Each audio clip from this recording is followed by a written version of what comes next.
तो दोस्तों नमस्कार, आप लोगों का नेट और जेआरएफ की क्लास में स्वागत है। दोस्तों हम लोग पढ़ रहे थे यूनिट फर्स्ट हिंदी भाषा और उसका विकास।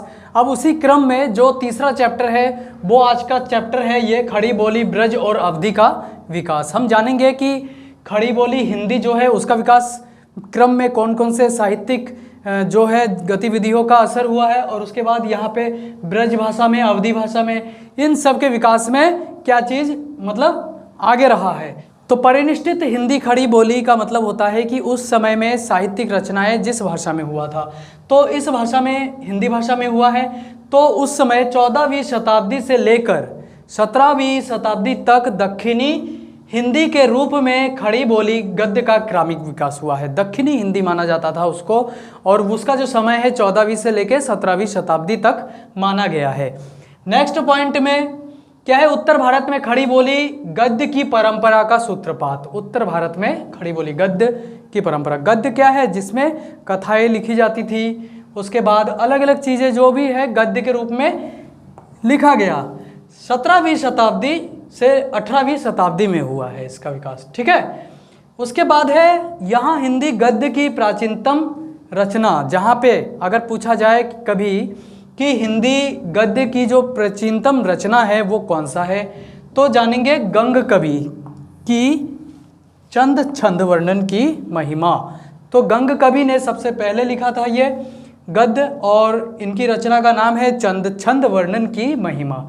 ये 17वीं शताब्दी इसका जो समय है माना जाता है। नेक्स्ट पॉइंट है 18वीं सदी की दो महत्वपूर्ण रचनाएं। कौन कौन सी है? जब 17वीं शताब्दी समाप्त हुआ, 18वीं शताब्दी में दो महत्वपूर्ण रचना है। वो महत्वपूर्ण रचना, पहला तो है राम प्रसाद निरंजनी, जो है इन्होंने लिखा भाषा योग वशिष्ठ 1741 ईस्वी में, और पंडित दौलत राम ने ये पद्म पुराण लिखा है 1761 में, ठीक है। तो ये दो जो है यह उस समय 18वीं सदी में महत्वपूर्ण माना जाता है। उसके बाद 19वीं सदी, अब मैं बताऊंगा आप लोगों को 19वीं सदी में जैसे सदाशुकलाल और सदल मिश्र, ये इन्होंने क्या क्या लिखा है। तो इसके बाद 19वीं सदी के आरंभ में हिंदी गद्य के क्षेत्र में मैंने भी बताया था मुंशी सदाशुकलाल, इंशाअल्लाह खां, लल्लू जी लाल और सदल मिश्र, इनका नाम जो है विशेष उल्लेखनीय है, क्योंकि इस समय इन्होंने ही हिंदी के परिनिष्ठित भाषा जो खड़ी बोली है उसमें कई सारे ऐसे ग्रंथ हैं जो इन्होंने लिखा है। पहला, मुंशी सदाशुक लाल ने विष्णु पुराण के आधार पर सुख सागर लिखा, ठीक है। उस समय सुख सागर बहुत ही ज़्यादा पॉपुलर था, फैल गया था, इसलिए लोग इसी को पढ़ते रहते थे। नेक्स्ट है उर्दू के प्रसिद्ध शायर इंशाअल्लाह खां, रानी केतकी की कहानी, ठीक है। इसको कोई कोई विद्वान जो है मानते हैं कि हिंदी की जो पहली कहानी है वो यही है, ठीक है, अधिकतम विद्वानों का मत है। तो इन्होंने रानी केतकी की कहानी लिखा है, तो 1803 में, ठीक। इसका जो दूसरा नाम है वो है उदयभान चरित।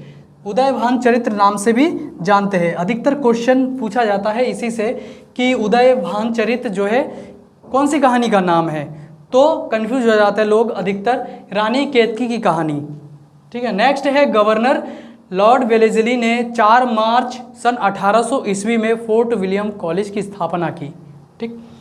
तो लॉर्ड जो है ये गवर्नर लॉर्ड वेलेस्ली जो है उस समय ये गवर्नर थे, उसी समय तत्कालीन गवर्नर है वो थे। 4 मार्च को 1800 ईस्वी में इन्होंने फोर्ट विलियम कॉलेज की स्थापना की। प्रोफेसर विलियम प्राइस, ये हिंदी के प्रोफेसर थे उस समय, तीसरे नंबर के प्रोफेसर थे हिंदी के। तो हिंदुस्तानी भाषा ही प्रचलित हुआ था तब, और हिंदुस्तानी भाषा उस समय पढ़ाया जाता था, परंतु इनकी पहल से इन्होंने हिंदुस्तानी के स्थान पर हिंदी नाम दे दिया, ठीक है।